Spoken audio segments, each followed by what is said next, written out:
Hello everybody. आज चाहिँ हामी इस्टिमेसनको यो हालको 2021 स्प्रिङमा सोधेको क्वेसन गर्न गइराखेका छौँ।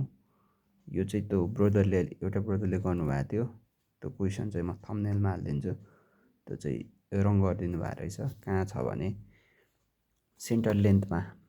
यी सेन्टर लेन्थ गर्ने प्रक्रिया ठिकै छ त्यतिसम्म होइन, 27.95 ठिकै हो। तर अब हामीले के गर्नुपर्छ, टी जक्सन हेर्नुपर्ने हुन्छ। टी जक्सनमा काम रिपिटेड हुन्छ, अलरेडी खनेको हुन्छ, यति हामीले खनिसकेको हुन्छौँ। तर अब त्यसलाई डिडक्ट गर्नुपर्ने हुन्छ। त्यही कारणले कुन फर्मुला हाल्छौँ भने सेन्टर लेन्थ अफ एक्सकाभेसन बराबर टोटल सेन्टर लेन्थ, अघि अप्टेन भएको centre length minus number of T junction into half of white. अब के को लागि, फाउन्डेसनको एक्सकाभेसन भने खनाइको लागि र पिसिसीको लागि भने 900 लिने। अब फर्स्ट ब्रिक वर्क सुपर स्ट्रक्चरको सब स्ट्रक्चरको फर्स्ट ब्रिक वर्क भनेको 710 को छ भनेपछि 710/2 into number of T junction गर्न जरुरी छ है।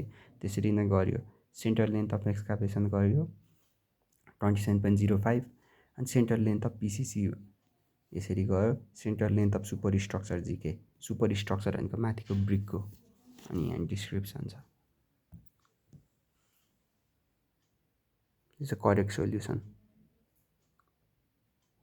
अर्थवर्क इन एक्सकाभेसन हेर्नुहोस्, लेन्थ यो राख्यो, यो नभइकन यो हुने भयो।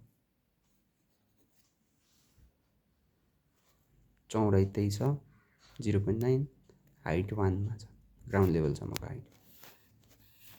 यो सबैभन्दा सिम्पलै हो। योभन्दा 2 रुम बिल्डिङको अलरेडी गरेको छु, योभन्दा गाह्रो हो। हेर्नु होला है त। हस्, थ्याङ्क यू।